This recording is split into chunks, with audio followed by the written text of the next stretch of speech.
Mr. President, as we gather here for the 10th month in a row to advance a ceasefire to save human lives, Israel continues taking human lives and every action possible to spread a wildfire across the Middle East. As we sit here on the 75th anniversary of the Geneva Conventions that were birthed in the ruins of entire cities, in the mass and indiscriminate killing of civilians, in the death chambers in Hiroshima and Nagasaki, as a pledge that the light will emerge out of the darkest night and protect the dignity and humanity of all persons caught in armed conflict, Israel is tearing the conventions apart in Gaza along with every rule humanity has ever elaborated.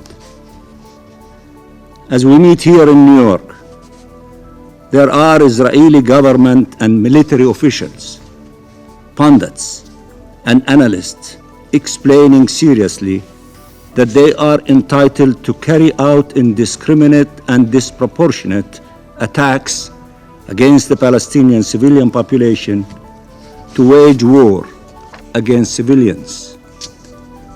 They explain that starvation is a legitimate weapon of war.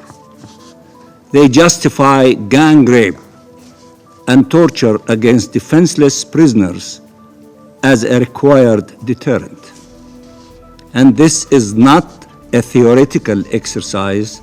This is what Israel is imposing against millions of Palestinians, no man, woman, or child spared. You demand Israel to stop killing civilians as a Security Council, but it targets them in their shelters and tents. You demand Israel to allow food and medicine in, but it ensures that famine and diseases spread.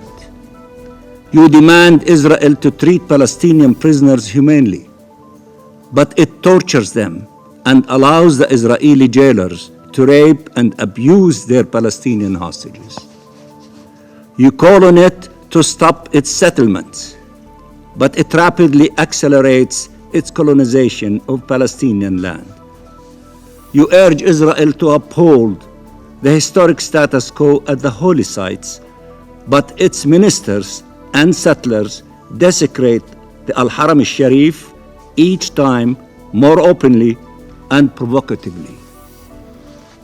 So let me state the obvious. Israel does not care about your condemnations. Let me repeat. Israel does not care about your condemnations. It dismisses your resolutions.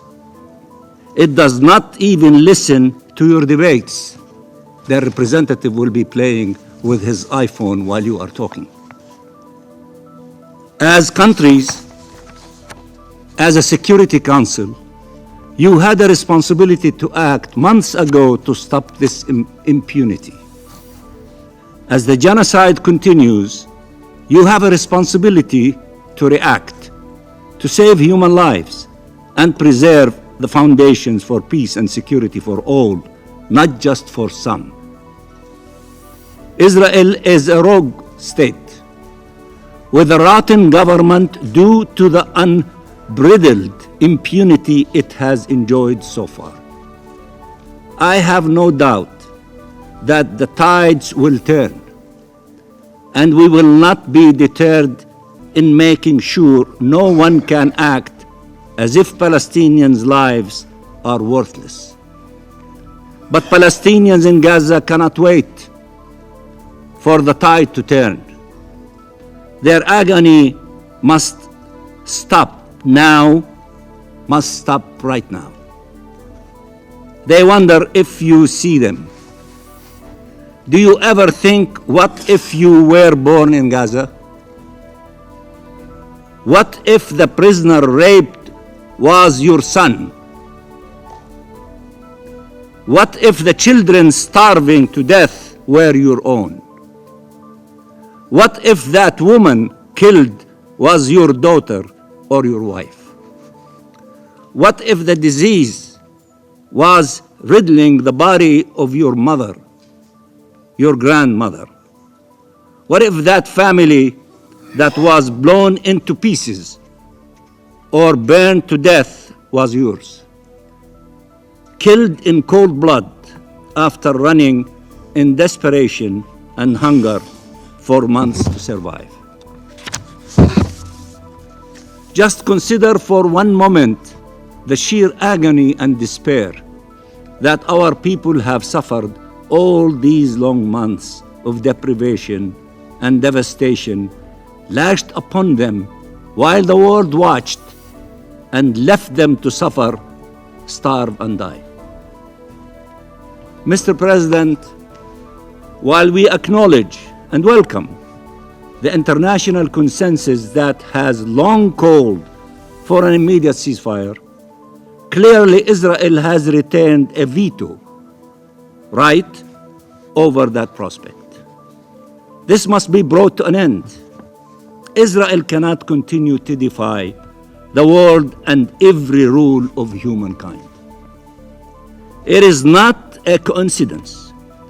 Every time the world pushes for a ceasefire, Israel responds with a massacre,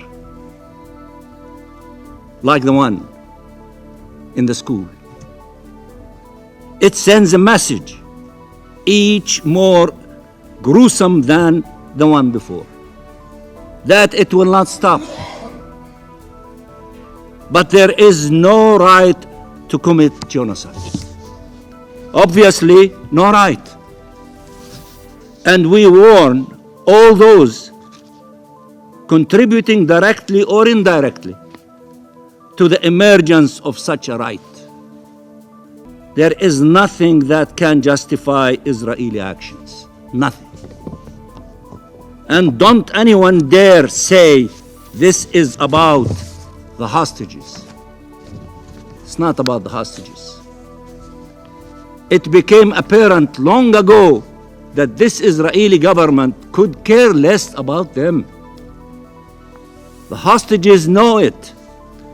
Their families know it. You know it in the Security Council. Israel is killing them, abandoning them, playing with their lives. Netanyahu has other priorities, self-serving ones, maniacal ones. He's a maniac. Something terrible is happening in Israel. Something that has made justifying genocide, famine, and gang rape mainstream ideology. Something horrific is happening. The memory of the Holocaust, instead of serving as an unbreachable barrier against the commission of atrocities, has been instrumentalized to justify their commission. How is this possible? 10 months later, with the whole world opposed to it, because that opposition has yet to lead to serious consequences for Israel. This is a hard fact. You have to face it. If there are no consequences, they're not going to stop. They're not going to listen to you. To those who continue to arm Israel, to those who still have the audacity to call in Israel, quote unquote, to investigate its own crimes, as if the actions of its soldiers do not reflect the actual policies of its military and political leaders. To those who dare to try and deter international courts from ensuring accountability instead of deterring the perpetrators of atrocities.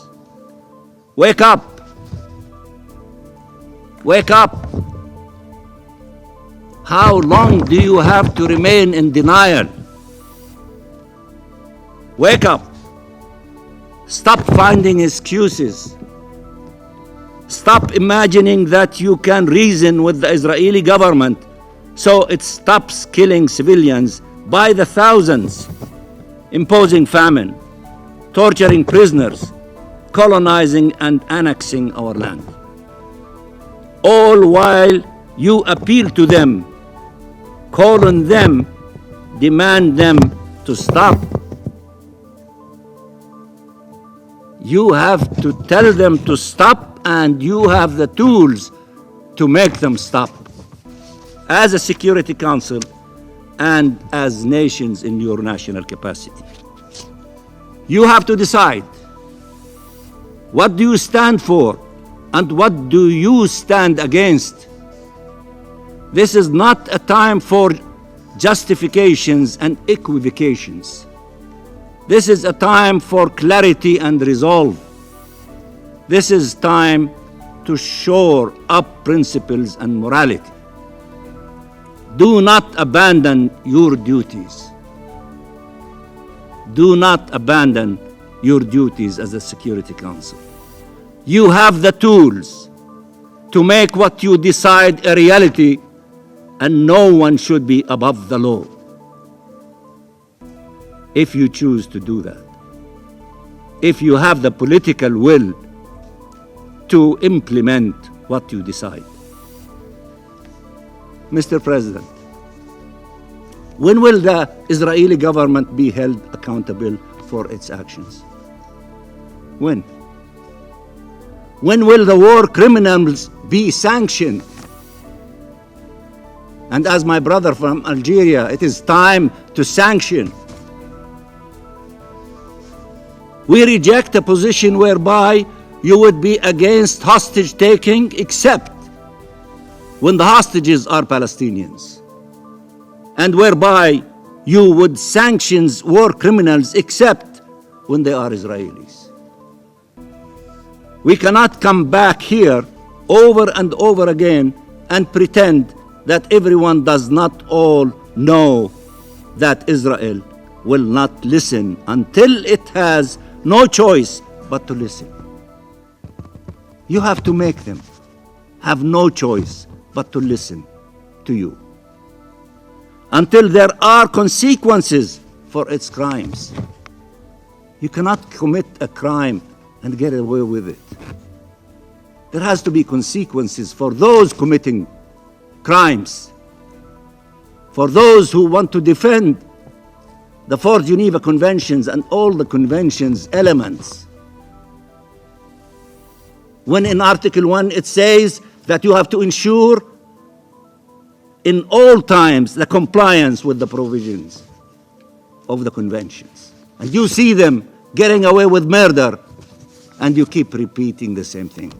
When are you going to enforce your decisions and international law? You need to impose sanctions on those criminals.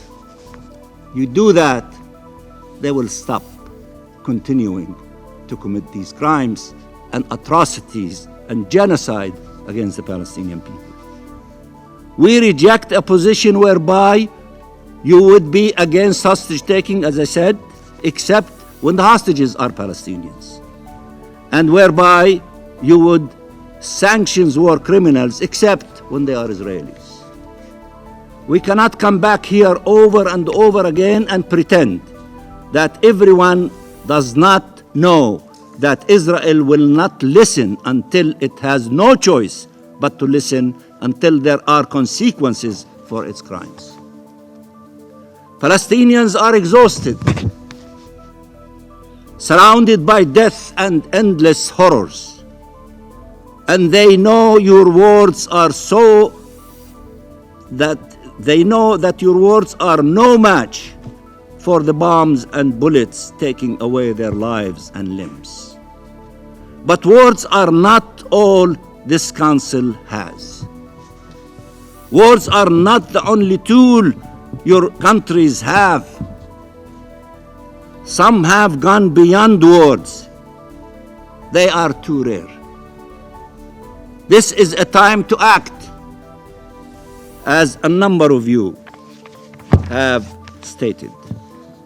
And you will be judged not only for the eloquence of your speeches, but also, and more importantly, for the courage of your actions.